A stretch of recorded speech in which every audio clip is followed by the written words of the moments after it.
everybody. Welcome back to the Fringe podcast presented by Imperial Golf. I am Duke. You're John, I think. I think Still? so. Okay, good. I still JT? remember my name. Yeah. The question is whether I do or not. I don't know. My voice is a little lower this week, so I've got the good cold meds running through my system and my nice tea, so I'm good. Yep. Switch over to jazz radio soon. Yeah. Well, the smooth sounds. Of Duke. No, I'm not the jazz. I'm just the okay. announcer. Oh, okay. Come on. I'm not jazz.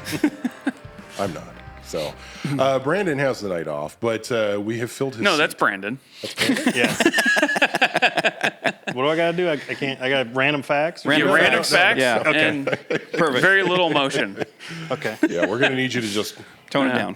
Yeah. probably sit up more straight, too. Probably. Yeah. He's got Yeah. perfect posture. That is a thing. I know. Yeah, it is. I know. It's crazy. Like, I look at him as I sit here every Oh, I podcast, and adjust I'm every like, time oh I my look gosh. at him. Yeah, I'm like, wow, And then I I'm look at you guys slouching. just like, Does it hurt your back just watching him? Yeah. Well, because I'm kind of just like, pretty much. Yeah. Yeah. like, what's the point? And Melting then, into a then chair. Brandon's like Complete slob.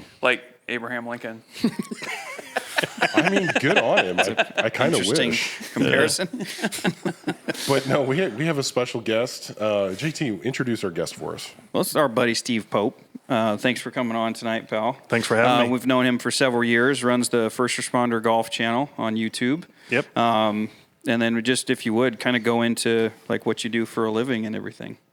All right. Steve Pope, Kansas City, Kansas firefighter for starting my 28th year now. Been in the fire service 30 years as a volunteer at Merriam for 2 years. And then I got hired there for a year full time. And I grew up in KCK, so it was just a matter of getting through the politics that many years ago to get hired. So Oh, really? it was very political back in the day. And it's probably that way around with the bigger fire departments around the country still. But anyway, so worked for my hometown and got 5 years left. I just signed the paperwork Really? about a week and a half ago. So, Okay. Nice. Looking forward to retirement, or is that something you're kind of nervous about? well, I'll be honest, I was nervous about it. Yeah. Kind of anxiety about, filling it out, getting Yeah. the paperwork done, and is it time? It's time. Yeah. I mean, I'm ready to go now, to be honest with you. Yeah. Sure. And we'll get deeper into that as this podcast goes. But I'm looking forward to it. My son's only 12, so kind of see him through high school. Yeah. Oh, sure. Okay. With the healthcare and everything, and it's the time frame I was gonna go anyway on the job, about 34 years. So. Yeah. So I'm a captain for coming up on 13 years. It just happened December 1st, I think, is when I got promoted. So Oh, congrats. That's That's awesome. cool. I don't have any ambitions to be a chief. I could have taken the test 3 times, and it's not for me. What does that do for your job then? What changes? Well, I have my own station that on a certain day that I am the captain of. And, Okay. but me and my crew, we work together. It's not just me being a captain. I want their input too, and Sure. helps me make a decision for things. But Yeah. to answer your question, a chief becomes the battalion chief if Okay. that's the role you take, and you're in charge of 6 stations. So wow. when those Okay. stations run a bigger call, you're in charge of the command of that whole I see. scene, and Okay. it's just not for me. A lot more bodies Bigger, to take care of. more management than you want to I deal was with. going to say, it is. my dad was an assistant fire chief, and it was a lot more meetings and a lot more politics. Yeah, and I've done it in the acting role. Okay. Probably 4 years ago I was doing it, and it's just not for me. I enjoy my crew, my station. You build Yeah. that camaraderie. We know how each other works. That's what I enjoy the most about the job, is being around the station and As a chief, it gets kind of disconnected a bit, maybe. I just would 'cause say- you're managing so much, yeah, I agree. and a lot of people. Yeah, Yeah. you lose that Yeah. part of the job, and it just, again, I'm glad I did it in the acting role, so I knew that, hey, that's not for me. So To use a football analogy, you're going from like head coach to GM almost. yeah, that's a good analogy. Yeah. Yeah. Okay. I could see that. Good answer. I could Good see answer. that. Good job. Yeah. Nice. Yeah. Fake congratulations. Yeah. Thanks. No, that was genuine. I felt it. Sounded it. Yeah. So you want to fill that captain role through to retirement then? Yes, Is the plan? That's the plan. Nice. I'm at Station 12 in Kansas City, Kansas, which is out by the Legends. Station's 4 years old now, so it's a Okay. nice big station. We run a lot of calls out there at the Legends, whether it's Walmart with the people that missed the bus and they just want to ride to a hospital. Oh, jeez. But that's a whole. Yes, Explain we yourself. can get into all this, but Yeah. it's if you follow a lot of on Instagram, a lot of the fire station or fire pages, we all deal with the same thing across this country, and that's the homeless, the poor, even out in Piper there in the more wealthy part of Wyandotte County, you're still Yeah. running into those calls that they end up weighing on you. I mean, yes, you want to treat this person, but they're giving you a load of crap. Oh, And they're yeah. working the system Okay. because they missed the bus to get a ride back, say, over to Missouri. So You're they being went- literal. And we're passing 5 hospitals to get them to their Yeah. closer to their I see. where they live. So Wow. Okay. they make up symptoms, and when we take the vitals, we know it's a bunch of crap, and we take them where they want to go, and it's just 2 a.m. It's wonderful. So you it's waking not- up with your baby. Yeah. Well, yeah. Yeah. So That's interesting. I've never really, I guess, not. I never heard would of- have thought of the lack of cost part, because like an ambulance obviously costs Yeah. a lot. well, Right. and then they won't pay that bill. Well, yeah, that's true. Yeah. True. Yeah. How are they gonna? Right. And it's sad. You want to treat them. You want to show them some empathy and Yeah. and Sure. compassion and grace. But especially if you run the same ones over and over again, because there's people that move around the stations across the city, whether it's overtime or get shipped in to fill roles when people are off, sick or injured, and they say, "I just ran you last week down at Station 9," and it's like, oh, great. But Rick, we've been through this. but yeah, so You get some comic relief from it at times. we do when we're Yeah. driving back to the station. We're Yeah. we're laughing about it, Yeah. and yeah, you could. What else can you do? You just have to laugh. Yeah. No You kidding. just have to laugh at it, Yeah. and that's one way it helps us get over the stress load of it all. Yeah. Sure. So Sure. Yeah. I mean, you've got to bring brevity into your job, I would imagine. yeah, Dealing with all the stuff you guys have to deal with on a day-to-day basis. Is that a station that sees like ample fires and stuff? I mean, are you guys busy in that regard? not that station. No, No. It's a lot of those buildings out there at the Legends are sprinkled and up to code, and the houses out in Piper, the people take care of them, and Sure. a lot of those fires are whether it's grills or something or Sure. or faulty wiring in a house is very rare out there, but that happens, and so. Yeah. It's mainly medical calls we run, or wrecks on the highway 435 and I-70, and Yeah. right there Oh, where yeah. they converge, and we have several old folks' homes there that we run, and I don't mind going there. Those.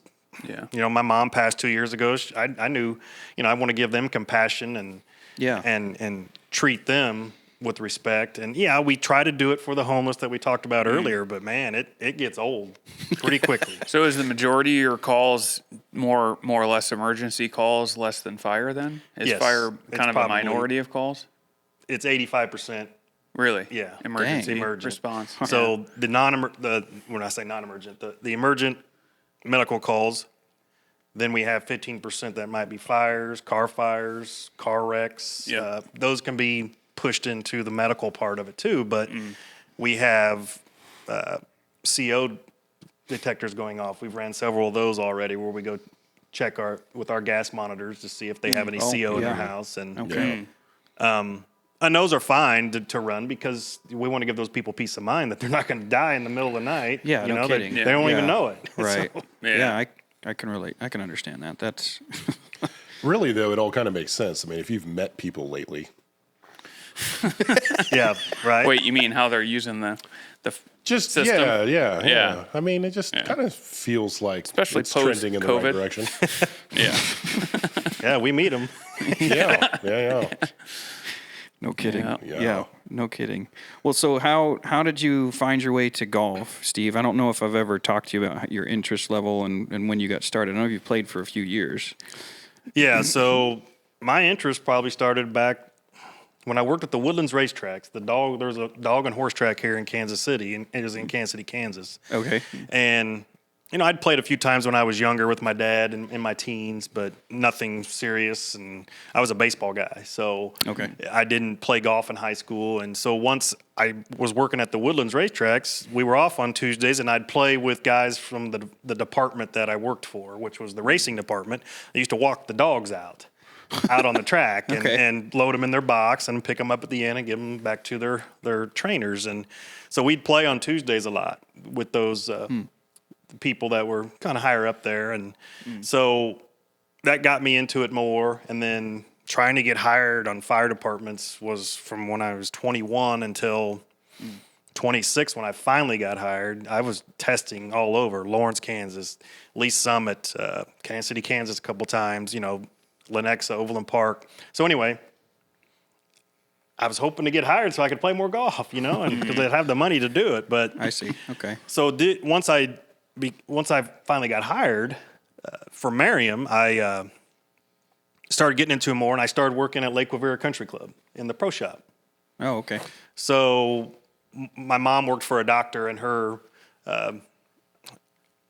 doctor's dad was a member out there and connected me with the pro. And so I did that for like 7 summers. And I really enjoyed doing that. Learned a lot about the game. They helped me with my game, the pros out there. Yep. Got to play some nice courses here in Kansas City with some members that would take me over to say, pretty much played all the country clubs here in town now. Hallbrook was one of my favorites. That's a good one. And Kansas City Country Club, got to play that one when Lake Wavera was getting renovated. And so we got to go over there.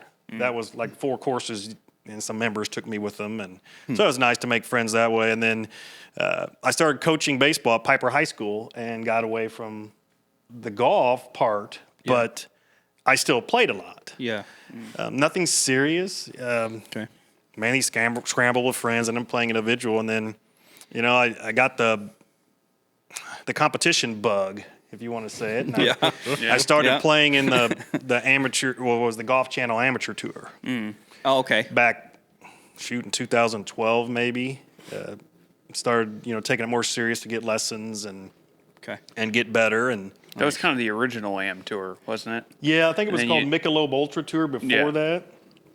Then the Golf Channel bought it. And so started taking it more serious, and I enjoyed the national tournament that they would put on, because you'd play 4 rounds of golf just like the PGA Tour at courses and that they'd play on the PGA Tour, and out at in Palm Springs, or we were down in Scottsdale. And Like if you made nationals? Well, you had to qualify. Yeah, okay. Through your local tour here in town, and then you could get enough points and you qualified.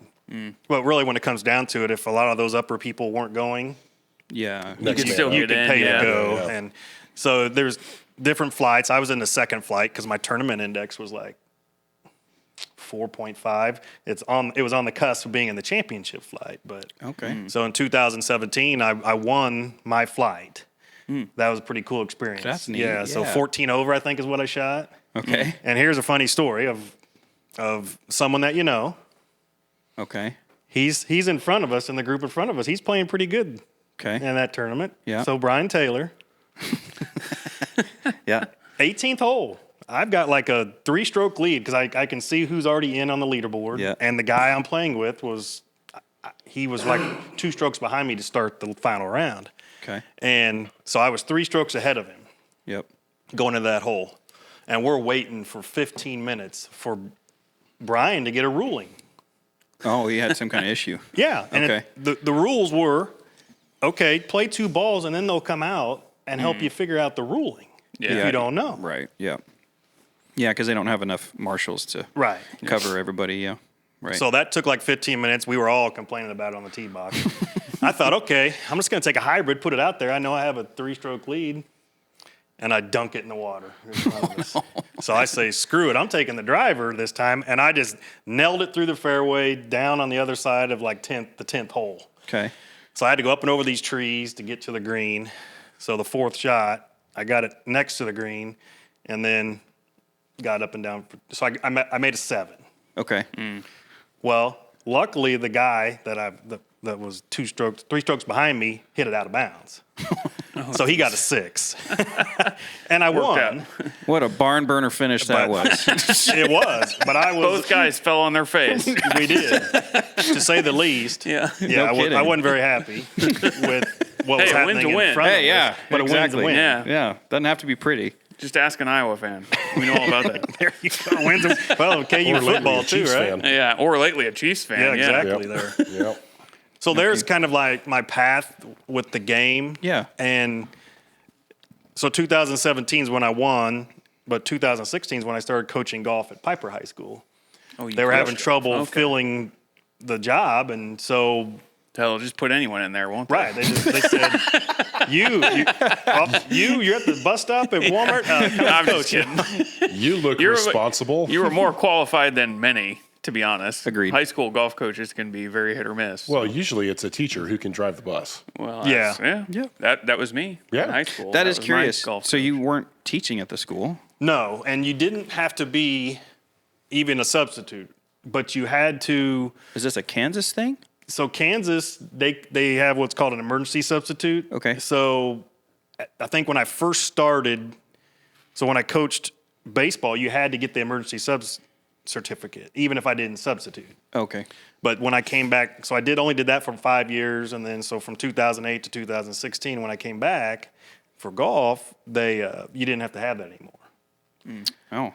So, but you had to have something to do. I know I had to have CPR, even though, you know, as my job, that's what we do. But I was going to say, Yeah, just you're had to far have over. the- I'm sure you're certified good that there, way. right? You know a guy. yeah, I know a guy. So, As a firefighter, you're like, what's CPR? but yeah, that's Oh, boy. what. Yikes. But How long did you coach then? Or do you still? from 2016, so I did it for 8 years with the boys. Oh, okay. And then they were having the same problem with the girls, and I said, yeah, if you can work it around my fire schedule, and so I coached the girls for 4 years, and I've been out of it now for about a year and a half. That was Piper, you said? Yeah, Yeah. I really enjoyed it. I missed the kids and the coaching part of it, just like you guys. Sure. And That'd be a blast. trying to run the foundation and the YouTube channel, right. Yeah. and dealing with the administration and setting the schedule and dealing with the parents. It got old. Plus, Sure. you have a full-time job. Yeah. Plus, I have a full-time job and a Right. family. So, That's called crazy. Yeah, no Yeah. kidding. I don't know. I think you just need to man up. Just, man up. yeah. Well, it's funny. Okay, we're going different route with this. That's usually my angle. But, Oh, you know. sorry. Well, you know. Good job. I don't have to be the bad guy. It's the Tylenol cold and sinus. Just stop being a pansy, Steve. Well, I might go back because the head coach, he only did it for 1 year. He got in trouble at school doing something, like hitting kids on the back of the head when they were sleeping or something. And so What? he got, Wait, he what? got axed. Yeah, you can't do that anymore. Yeah, you can't touch them anymore. It's not like Catholic school where they can hit you with a ruler. I mean, don't you- think you can do it there. No, anymore. you can't you anymore, can't but throw I did 'em- when I was in first grade. I thought she was like, had eyes in the back of her head. You can't throw them into a locker because they're misbehaving anymore? No, you Oh, can't. man. Yeah, I wouldn't Dang be able to teach her then. I don't know how my wife does it. Yeah. She's second grade teacher. But anyway, You got to have the we'll temperament. see. I can't go back and be a head coach. If they need an assistant, I can go do that. Yeah. Yeah. Where I'm just coaching and having fun with the kids. Because 2 of the seniors say, hey, coach, come back for us, please. And It'd have love to to, be but- a Right. purely fun thing, though. Yeah. Like, it can't be something that adds stress because Right, you get 100%. enough on your plate. So Right. That needs to be just like a fun getaway thing. yeah, I And agree. you go help out at tournaments or whatever. Yeah. Yeah. When I can around the fire schedule. And Yeah. Have they had some good golf teams or? no, I was the coaching. And I promise that wasn't a loaded question. No. I was just curious if they've had any good golfers come through there. So They've my had- first year, I had a scratch golfer. Yeah. And when I first talked to him, his dad was on the fire department too. And when I first talked to Eric was his name. Shout out to him. He's trying to get into country music now. But Oh, geez. he, That's cool. I just said, hey, you just need me to like refocus you when I come around. He goes, yeah, I don't need much help with anything. Like mechanics and all that. yeah, Right, yeah, sure. because his short game was amazing. Yeah. Yeah. He was already a good player. He was already a good player. It was like help with mental focus. Right, so I Yeah. would just go out there and we had Everyone had a knows. saying. I said, "Here you go, push the button, Eric." Yeah. When I could see that he was struggling to refocus himself I mentally. like that. Yeah. And, the I don't give a shit button is what we called it. Yeah. Because usually you start playing a little better. Oh yeah. Well, as golf coaches, I could safely say that way more people need that coaching than they want to admit. Right. Like everyone comes in to get their swing fixed, but they don't realize how broken their mental process is. I was gonna say you might be able to relate to that a little bit, Duke. Shut up. Yeah. The jabs are flying in this podcast. Where's your mic? It's over here. There's just this balance. No, but I think there's a lot of truth to that, right? I mean, you've played in tournament golf. You can tell when you're like, all right, I'm pressing, I'm forcing stuff, and I've been there hundreds of times. It's just it's tough to find a way out when you feel like, okay, I really don't have it working today. I got to get this thing in to the clubhouse, and in our experience, at least, I wouldn't say it's 50-50. You're definitely still doing a lot of mechanical work with people, but they need just as much help mentally walking themselves through rounds. You guys go out and do encore stuff too? Oh, yeah. Yeah. Yeah, we do In playing season, lessons or short game sessions. weekly, pretty much in season. Decision making, yeah. Course management's massive. That's such a big deal. I know for me specifically as a player, I feel like course management's what's helped my scoring sustain itself over the last decade of coaching and not playing a ton. I mean, I play 30 rounds a year, so it's hard to navigate a schedule and then still remain somewhat like competitive in your scoring. Right. And so for me, it was like, I got to find a way to just, go down to a club that gets me off the tee effectively. And so Is Duke listening? If only there was a coach somewhere who could help me with this. There's none in the Northland that I know There's of. 3 of them. Huh. he's made You big mean real strides. coaches? He won't admit it himself. He's made big strides over the first few months that we started working together, and I think with a lot of golfers they have this internal cynicism of just like, yeah, here we go. For some of us, it's external as well. Yeah. No, you don't hide it. I'm just saying, in general, it's trying to flip that narrative internally of not being like delusionally optimistic, right, but just not being being focused. Pessimistic. Just being focused. Well, Well, you guys like staying to preach engaged. the process part of it, and that's part of the focus, I think. I know for me, with the high school kids, I got a lot of them that were brand new to the game. Okay. And I didn't like to make cuts. Okay. Especially because they're brand new. Right. Yeah. Because I wanted them to be able to play this game for life with their family or whatnot. Yeah. And a little cool story there is one of the kids, he was a freshman, probably shooting in the 140s. Ooh. And I didn't cut him. Yeah. He came back the next year and his swing was completely different. And I said, Zane, what did you do? He goes, I just watched YouTube videos, and he processed it himself and got better. Wow. His senior year, he missed qualifying for state by 1 stroke. Why did he miss that? Decision making. Not punching it out of the trees and getting like a triple bogey in a hole. Yeah. Instead of, getting it out of trouble. And Yeah. But there's a gap. yeah, right? There they go. Yeah. Every golfer. 200 yards away. Yeah.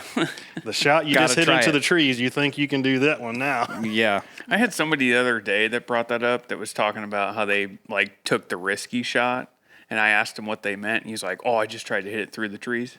And I was like, "Wait, you mean a window?" He's like, "No, I just tried to hit it through the trees." Yeah. Oh, nice. And I was like, "Oh, so you did something stupid?" Is what you're talking about? There's no leaves on the Like trees. what? 90% error. 95% error or whatever. Yeah. Yeah. That's not even a calculated risk. Wasn't even No. a window. Yeah, that's You just trying to hit it talking through the wall. He's like, "Yeah, it was right. stupid." After I hit it, I knew it was stupid. I'm like, yeah, After you hit okay. it? Yeah. Okay. These are the discussions. Yeah. These are the days of our lives. It's yeah, you should come out and coach a bunch This of is what my life is. Yeah. And what did we talk about when we get in front of a tree? Don't hit through the trees. Yeah. What's weird is when you're talking like that to 68-year-olds. who They're should know twice better. your age. You're like, wait, this feels weird. Like a parent talking to a child. So as a coach, in your experience, and then, managing a fire station, is there like a process in order in a similar fashion where you're kind of showing young guys the ropes of do's and don'ts. Like, hey, this is, I mean, obviously your life and death here with your job, but we've found like having a process helps decision making. You're kind of reducing the emotion, so to speak. Right. And that's where our training comes in as first responders, is that process. For example, we've had these last 3 years probably like 2 rookie classes every year. Every year. So there's 6 classes that have been out, and I don't remember all their names. They're all new. But the ones that are on my shift that come to my station, they have a booklet that they have to check off things. And so we have to go through training with them. And for example, their air bottle and their mask. Okay. We go through that process of how to buddy breathe, because we got these extra hoses that we can hook into, say, my bottle when I find them if they go down. I mean, we want them to stay with us, but things happen where you fall through a floor or whatnot. Mm-hmm.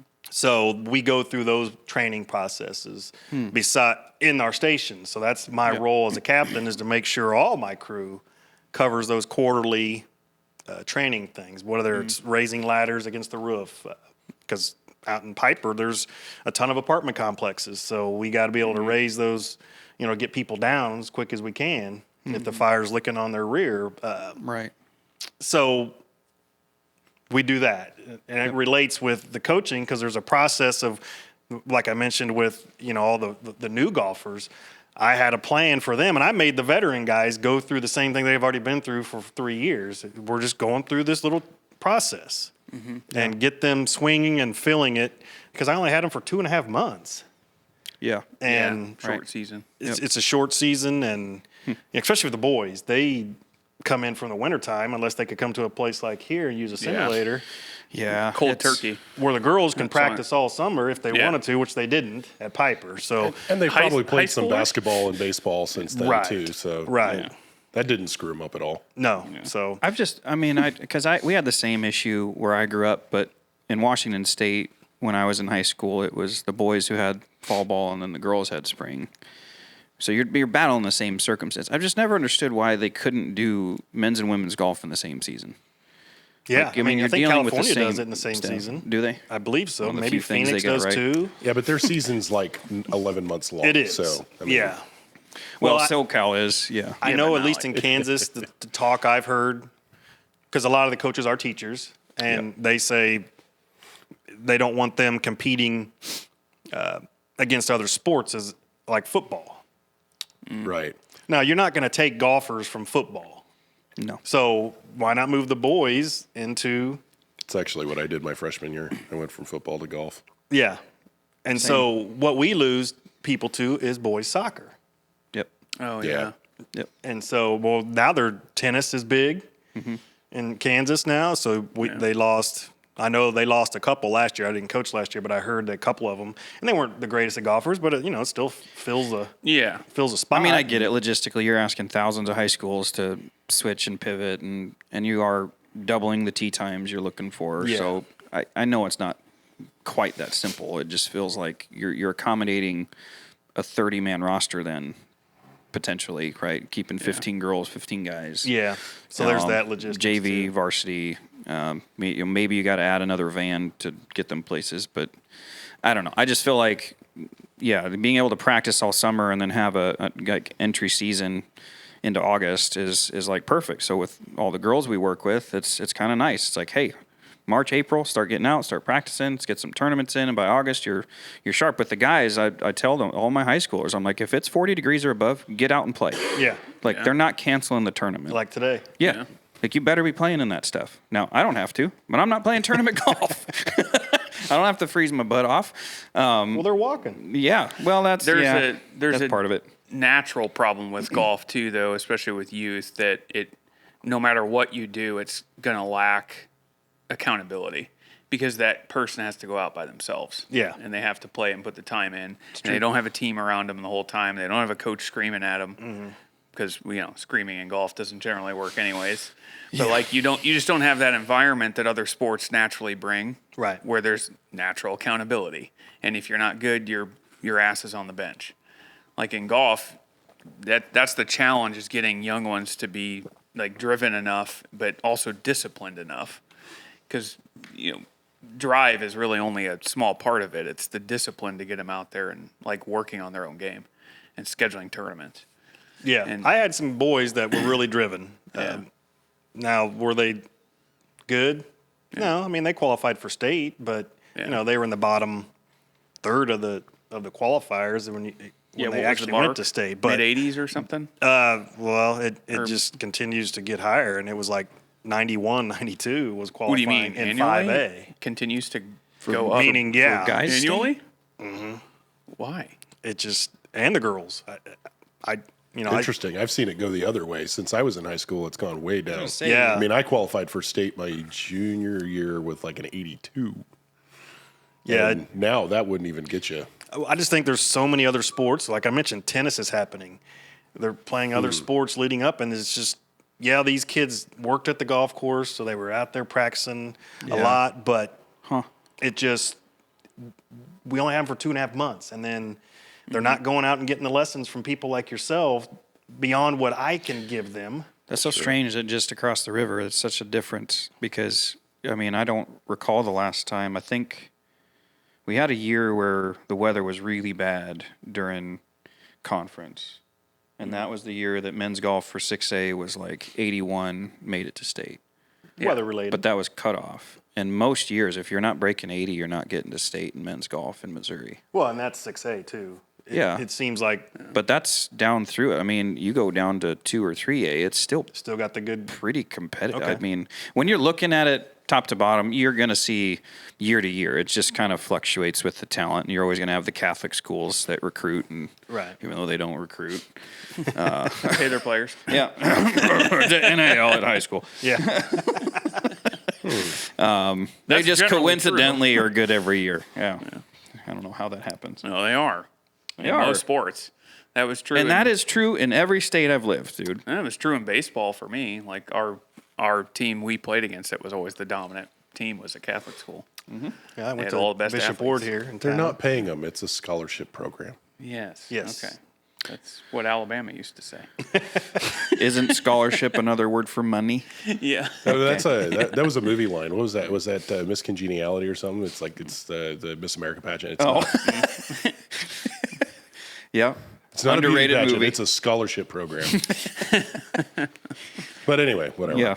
I digress. Whatever. No, it is fascinating though that there's such an interest in so many different sports. I don't know that I've seen that here as much. I mean, it could be happening. Well, We're just- bowling that took off. Bowling took at off. Piper. Yeah. Yes, Really? I mean, so it takes kids away from the bigger sports. They might not be basketball players per se, but you might grab one that wants to do that was decent at basketball, might fill in a role, off the bench, but I'm a pretty good bowler, so I'm gonna go do that. So Well, you can now go play video games in college Yep, with a the esports scholarship. stuff. So I mean that's a thing. yep. You can get scholarship to play video games. That's pretty insane. How do we miss that one, dude? Just ahead of our time. Yeah, I guess so. To be fair, there are actually a good amount of careers in that world. There is. I mean, if no if judgment you're on in my a career part. in it, it's like I'm bummed I it's missed as out. good as any other I was career. pretty good at Sega, so Yeah. Wow. All right. Yeah, because Park has an esports, I think now, don't they? Park University. I'm not sure. I'm but pretty sure they have an esports They probably program. do. I mean, because Yeah. if the high schools have it, the colleges are doing it too. John's thinking about going back to school. I'm definitely thinking about going back. got to 2 years school. Forget the eligibility. golf thing. You and I used to be pretty good at Halo. We'll try it out. back to school with Rodney Dangerfield or Yeah, right. I the just love that triple they, lending. He already gets no respect. It's fine. Yeah. I love that they call it esports though. Yeah. Like it's Well, like yeah. a sport. Yeah. Well, man, you got to work those thumbs out, otherwise you get Yeah. injuries. Yeah, and- carpal tunnel creeps in on you. What is what insurance or it's the Geico commercials where they're catching the phones and the guy's like, oh, cramp. That's a good one. yeah. I've seen I that one. like all these insurance companies, man. It's like it used to be the beer companies were all the good commercials. Now it's all the insurance That's companies. true. Yeah. It's so weird. Creativity with the beer Liberty. companies have Yeah. Goes crazy. really gone downhill. So we have a new segment. I'm going to try it out. It may Yeah. stick. It may not. I don't know. But since we have a guest, I made up a new segment. I like it. So, 2 questions. You got to answer them. Okay. We're not going to let you off the hook. Best round of golf. 67 at Falcon Lakes. Okay. From the blue tees, so it's one tee up from Okay. the tips. Okay. When did that happen? Probably 4 years ago, maybe. Okay. What is par 71 or two? Two. Two. It is par 72. So 500. Is that your career low?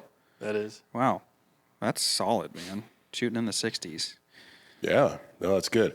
And while I ask you this second question, I'm going to have you move your mic just a little bit towards JT because every time you look at him, which you shouldn't do anyway, we lose you. So the next question is, what is the craziest or weirdest round of golf you've ever played? Like, it does. That's a really broad. Like, you can go Well, anywhere with this. I'd have to say it's the same round, and I'm going to have to explain why. Please. Okay. So Falcon Lakes, We know it well. you know it well. Yeah. Go ahead and name names. And so I birdied the first hole. Yeah, birdied the first hole. I was on the fringe. The pin was in the back part of green on number 2 on the fringe. Made that putt from like 25 feet. Okay. And I'm playing with some fireman buddies. So hole 3, pin was accessible up front. Hole in 1. Okay. So I'm 4 under through 3 holes. Holy crap. Yeah. Hole 4, Decent start. I made the putt. So I'm 5 under through 4. Yeah, 4 under through 3, 5 under through 4. And I'm thinking, okay, And you only shot 67? yes, so hold So there's the craziest part of it. Okay. All right. I see what's So happening the now. 5th hole, I'm down next to the green in 2, thinking I'm going to chip this up and get to 6 under through 5. And I don't make the birdie putt. I didn't make a great chip. Okay. And then I started thinking about the score. Yep. Yeah. Inevitable. And I think I bogeyed 10, got me back to 1 under. Whoa. And then So you were fell off. I fell off. threw some bogeys out there. And then at that time, you don't give a crap anymore. And you're like, so I went 4 under the rest of the way and got it back to 5 under.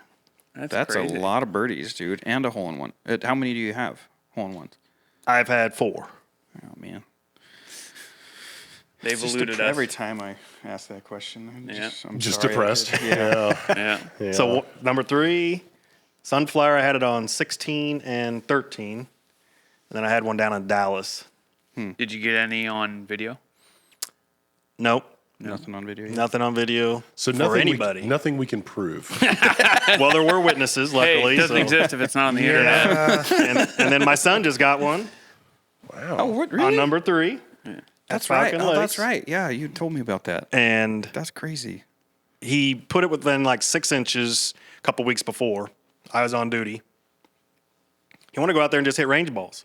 And so I called out there, said, oh, the range is closed. And they said he can go out on the course because my wife was with him. Oh, okay. So he gets to the 3rd hole and he's telling her, yeah, Mom, this is where I about got the hole in 1. And so she pulls out her phone and videos it. And she zooms in, you can see it plop in the hole. That's crazy. So So now he's fully obsessed with golf. he was. Oh, okay. And now he's back to e-sporting. So he goes in these stages of just That makes it sound way better, though. I don't know if a hole Right? in one like doesn't like keep you committed. Nothing's gonna keep you committed. Yeah, right. I thought it know. would, man. He was Yeah. die hard going through my old clubs and say, Dad, what's this? And just asking questions, Yep. and it warmed my heart. Yeah, sure. And then Video game. he stopped doing it because soccer started, and you know how things go, and with kids. Somewhat that. Yeah, I was gonna Yeah. say somewhat. That's just age. you Does know. he have like a primary sport? Or It's baseball mainly. Yeah. But we'll see if he sticks with that too. He's good at it. Yeah. But anyway, that's my craziest. Okay. It was cool. all filled with one round. So that's what is that, like 8 birdie or 7 birdies in a hole in one? Yeah. and then some doubles or what? You must have had a few. I don't bogeys or remember the doubles other or- ones, to be honest with you, Yeah. John. You blacked out. I blacked out. You know how you get in the zone and you don't remember all these things anymore, Oh, yeah. right? That's No. me every day. I don't. So yes. That's that's just blacking out. That's not No, being that's in the what I was zone. talking about. Yeah, I didn't yeah. say I was in the zone. Okay. I was just blacking out. Blessing or curse, I can't not remember my rounds and my shots as much as I want to forget them. I used to like when I played in high school can't and all that remember stuff, anything. man. I used to like that stuff would just go through my head. The last like 10 years though. I didn't know I it remember was parts, but- abnormal until John teased me about it because it was especially before I had kids, I'll blame part of it on them, was we'd play in Myrtle Beach when we were in school together. And I had this thing about, like, I'm just very non-confrontational, especially at that time. Now it wouldn't bother me so much, but if we had someone cheating in the group, my way around, like, confronting them would be like, well, I had you for a 6. They go like, oh, I made 5. I'm like, no, well, you hit it here, and then you went there, and then I just walk them In competition, through the that hole. makes sense, though. And that was my way of trying to, like, avoid, like, no, you made 6, kind of a thing. Right. And so it created this habit as a high school golfer to where I could sit down after the round and write out my score, write out all 3 other players' scores. Because I would just go, yep, they went here, here, and here. And for some reason, like, I could just, like, take pictures of every shot they had. And until I met him, I just didn't realize that was kind of unusual. And so now I use it to my advantage as a player because I'll just play golf. I'll try to stay shot to shot. And then I sit down after the round and I just go through and take my stats down and write my scores out. And I kind of had to be honest, because I was a bit of a head case. And so I would get kind of very stuck on my score and go like, oh man, I'm 3 over after 6. And now I'm like looking out like, okay, I can birdie that, like a lot of amateurs do. Right. They just get hyper fixated on it. And so I just basically had to go, forget it. I just got to hit shots. And that was the healthiest thing I could have done as a player. And so the golfers we teach, I'm always kind of prefacing like, if you can do this, Yeah, right. just don't write it down when you play and do it after the fact. You don't have to, but You're like the golfing version of Rain Man. no, not quite that sharp. I like to drive down the fairway. You're an excellent driver. Well, something I told the high school kids, I said, your par is a 6. Quit fixating on the actual par of the course. Yeah. Yep. And if you get a 5, then you birdied. Yeah. Yeah. No, that's a great way to do it. I do that with a lot of people these days that kind of do get fixed. I know John's got students like this where they're just like, I shot a 91, and they're kind of weirdly comparing themselves to par. Yeah. But they used to shoot 108. Yeah. And it's like, 72 isn't on your radar. better. Like, Yeah. Why are you looking at that? Yeah, but they don't look at it that way. That happens a lot with swing mechanics too, though. When you're working on the prototypical thing, which is someone's got a steep swing and you're trying to correct the swing plane, and say they're 20 degrees out of plane to start. That's me. And they get to a point where, let's say they're, 5. And in their mind, they're 100% still failing. It's like, I'm still steep, still suck. And it's like, you're 15 degrees better. That means your misses are like this much smaller. Yeah. Yeah. So like that's a huge improvement, and that reflects on your score and everything. But that's just typically not how humans think. We're really good at highlighting all the negatives. Yep. So I agree. that's why we need other people in our lives to redirect us. So I have another question kind of on the same line of Dukes for you, but it's more related to your job. And this is putting you on the spot. I know you've been doing this job for 28 years. But one of your funniest calls you've had to show up at. Wow. That is a good question for me to even try to remember those. and ironically, with what I'm trying to do with the foundation, the ones that stick with us are the bad ones. Sure. Yeah. Oh, yeah. Sure. That's And, understandable. I mean, you run some of those homeless calls are funny. I mean, just Sure. the way they talk to you, or just something that popped up. So a paramedic was working overtime with us, and so we go up to the bus stop where the homeless lady's at, and we were telling her, we're not taking you past this. You can walk up to the urgent care, or we're taking you to Providence, which is just down the street. We're not going to pass a bunch of hospitals for what is ailing you, which was nothing. But she said to our paramedic, she goes, he's a bigger guy. And she said, you got a bag of chips in your pocket? And it's like, where the hell did that come from? I got pissed at her. Okay. I said, get on down the road. You're not going to talk to my paramedic like that. Yeah. And that's one that's funny that just came up recently. Chips in your pocket. Yeah, like what the? Because he was a bigger dude who. But I did ask him if he had a bag of chips. I'm kind of hungry. Turns out all he had His was an name's apple, Lars, but- sweetest guy on the job, really. And As he pulls out Doritos. Yeah, that'd be awesome if he did. Or a would've been bag of amazing. chips. Because when he's on the ambulance a lot still, because they do like 5 and 5 for his time on the job. As you Okay. get further on, you get less and less time on the ambulance. And so he, I should have asked him if he had some chips because they can go to the hospital and they have the snack rooms at the hospitals. Yeah, for him. right. So, Yep. But he didn't have any, so. That'd have been pretty awesome. It's like, boss, actually, I do. Why do you have Funyuns? Are those a chip? Are they? I don't know. That's a good question. It's It's a processed version of an onion ring. It's close. It's like a neighboring product. Yeah. So, Well, Not made out of real food items. all right. Well, it has been a great night talking, but probably too great of a night. we got long-winded. We ran out of did. beers. We did. Yeah. That's yeah. true. I Yeah. have nothing to drink now. No, we had a great night. So Only water. well, everybody did have to run to the restroom. So, so yeah, here's the deal. We're going to break at this point because really this whole episode ended up being almost a 90-minute conversation, and there's a lot of really, really good stuff to come yet. So we want to make sure that it's something that everybody sticks through to the end. So we're going to break this up into 2 episodes. So you guys don't have to hold it. You can go to the restroom now if you've been waiting. You don't have to suffer through us, but man, it's there's some good stuff coming next week. Absolutely. Touched on some deep, heart-touching topics. Well, it's an important topic. Yeah. Very. We want people to watch every minute of Not this our one. usual discussion, but Usually we're shallow and We're hanging around and yeah, But we're tying in very surface level. the game of golf we love, Yeah. mental health, Indeed. Yes. and how it can help. Indeed. yeah. Indeed. So, Steve, thanks for joining us. We'll be back next week with part 2 Yep, you're welcome. of The Fringe.